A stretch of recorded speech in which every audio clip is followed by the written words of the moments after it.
Fiction on a lonesome road like one, that on a lonesome road. Doth walk in fear and dread. And having once turned round walk on. And turns no more his head. Because he knows, a frightful fiend doth close behind him tread. Samuel Taylor Coleridge, The Rime of the Ancient Mariner. It was Olivia Sadoway who first noticed a mailbox on the return trip from Curtisville Jr. Hi. Well, that's weird, the 7th grader said, half aloud, frowning. Looks like an old mailbox, but I'm sure it wasn't there on the way to school. What is? Madeline Hawthorne sat beside her, rooting through her backpack. One of Olivia's best friends, she sometimes got teased for her resemblance to the Bettina Stoneheart character on the Pound Puppies TV series. That mailbox right by the road there, Olivia answered. Funny, she added thoughtfully. It wasn't there this morning. Madeline brushed back her tangled thatch of red hair and stared past her friend out the bus window. She gazed steadily at the thing as the bus rolled slowly by, a shadowy boxy mass just visible in the thick haze of fog.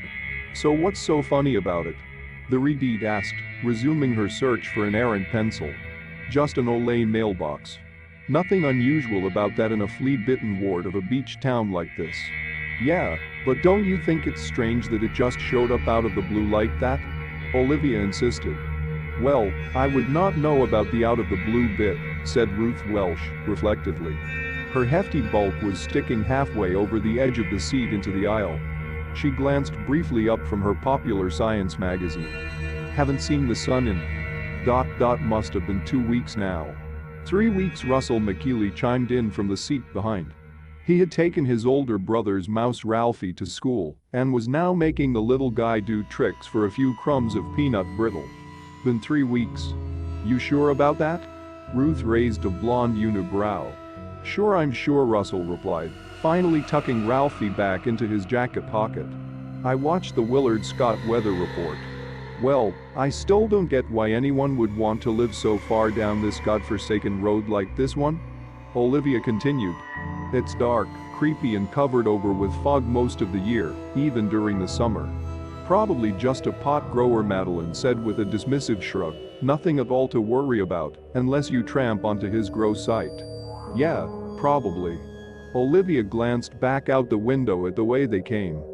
The land had always been cheap, and building regulations loose to non-existent in Curtisville, in combination with a rural working class, had led to the shabby neighborhood of trailers and shacks, well away from the main paved roads and freeway. Hey, at least this road isn't haunted or cursed like that over in the islands, said an Asay Hawaiian girl beside Russell, and the fog here doesn't kill you with leprous pirate ghosts. Like in that movie or turn you inside out. Everyone within her general vicinity was now giving her the what the hell look. I heard of the night marcher, and there were sharks, Olivia said finally, but not fog that turns you inside out. Oh, that's just an old radio show, the girl told him. Lights out. My dad's got the entire collection on vinyl. The Twilight Zone too? Ruth inquired. Sure do, the girl brightly replied. Got every episode on DiscoVision. Night Gallery included. Cool. Russell's brown eyes lit up with interest. Yeah, Night Gallery always freaked me out, especially the one about the killer doll. Eventually, the conversation shifted to whether the current Hollywood crop of mega monsters measured up to the old classics and who was going to go as what for Halloween. The vague uneasiness about the mailbox soon faded from Olivia's mind. The explanation Madeline gave earlier served to dispel this fear and uncertainty even further. By the time she got home, the memory of the mailbox had been pushed to the furthest recesses of her mind that she had forgotten to mention it. That was until she had that dream. Usually, in her dreams, Olivia was her typical nerdy self, either frantically trying to finish a lengthy exam she hadn't even studied for, or trying to find a certain classroom, while at the same time struggling to carry an ever-increasing load of heavy books and homework papers. If it was the occasional good dream, she was someone way cooler, more confident, like Wonder Woman in her American flag bikini or Emma Peel in her skin-tight catsuit or even Princess Leia in her gorgeous white gown and donut hairdo. At first, Olivia had no idea where she was.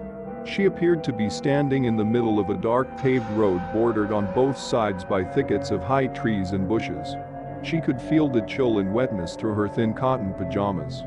The light from a narrow crescent moon filtered through a cloud bank, reflecting briefly off the broken and patched asphalt and the mailbox beside it, before being quickly enveloped in darkness.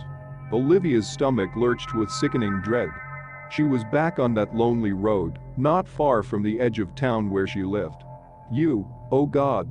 She scrambled back frantically from the weather-beaten, lichen-covered thing, the gravel scraping her bare feet. Olivia closed her eyes tightly and swallowed hard. Shuddering convulsively, she counted to 20 and opened her eyes, but she was still here in this awful place, shivering with cold, the legs of her pajama damp from the knees down, with feet stained with grit and mud. She stood for a long time, trembling and listening. Once again, the thin moon peered through the fog and swirling mist, casting a dim pall of sickly light over the road and wooded slopes. Finally, Olivia turned and started to run in the direction of home. She heard nothing other than a breeze rustling the shrubbery and her slapping footfalls. Something else soon caused her to stop and hold her breath. A low rhythmic sound coming from somewhere in the darkness behind her. Shuffle click click. Shuffle click click. Shuffle click click. Shoot. Olivia spat as she took off again.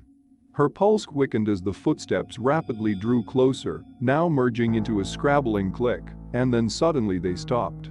Panting, she cast a glance over her shoulder, but saw nothing behind her except shadows and fog.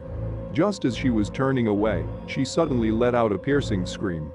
Keeping easily with her was a huge white hand scuttling along on its bony fingers, with a long tentacle of an arm fastened to it that trailed up into the fog. Olivia screamed again as the thing suddenly lunged and landed on her shoulders. It seemed to be all legs all along, ice cold and crawling legs. No. Get away from me. Get away. With a gargled shriek, Olivia suddenly jerked up in her bed. Rubbing her eyes, she stared bewilderedly around her. Beaded hippie hand-me-downs and strings of paper cranes swayed slowly with a slight breeze.